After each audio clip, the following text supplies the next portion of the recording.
को शुभ संध्या। जय श्री राम।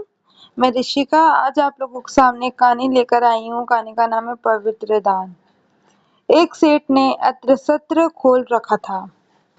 उनमें दान की भावना तो कम थी, पर समाज उन्हें दानवीर समझकर उनकी प्रशंसा करे यह भावना मुख्य थी। उनके प्रशंसक भी कम नहीं थे। थोक का व्यापार था उनका। वर्ष के अंत में अन्न को कोठारों में जो सड़ा गला अन्न बिकने से बच जाता था, वह दान के लिए भेज दिया जाता था। प्रायः सड़ी ज्वार की रोटी ही सेठ के अत्र सत्र में भूखों को प्राप्त होती थी। सेठ के पुत्र का विवाह हुआ। पुत्रवधू घर आई। वह बड़ी सुशील, धर्मज्ञ और विचारशील थी। उसे जब पता चला कि उसके ससुर द्वारा खोले गए अन्नसत्र में सड़ी ज्वार की रोटी दी जाती है, तो उसे बड़ा दुख हुआ। उसने भोजन बनाने की सारी जिम्मेदारी अपने ऊपर ले ली।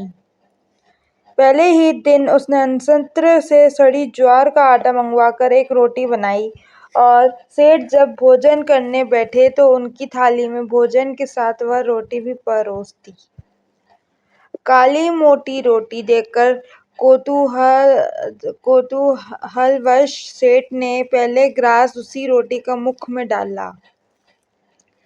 ग्रास मुंह में जाते ही वे थू थू करने लगे और थूकते हुए बोले, बेटी, घर में आटा तो बहुत है, या तूने रोटी बनाने के लिए सड़ी ज्वार का आटा कहाँ से मंगवाया?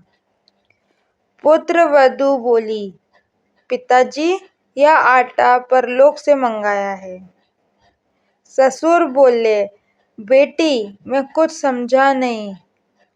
पिताजी, जो दान पुण्य हमने पिछले जन्म में किया, वही कमाई अब खा रहे हैं, और जो हम इस जन्म में करेंगे वही हमें परलोक में मिलेगा।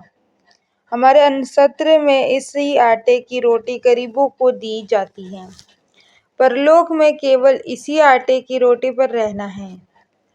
इसलिए मैंने सोचा कि अभी से हमें इस खाने का अभ्यास हो जाए तो वह कष्ट कम होगा। सेठ को अपनी गलती का एहसास हुआ।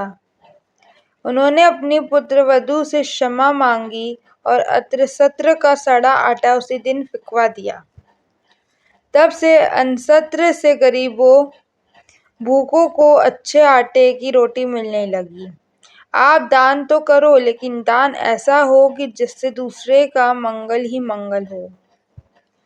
जितना आप मंगल की भावना से दान करते हो, उतना दान लेने का भला होता ही है। साथ में आपका भी इलोक और परलोक सुधर जाता है।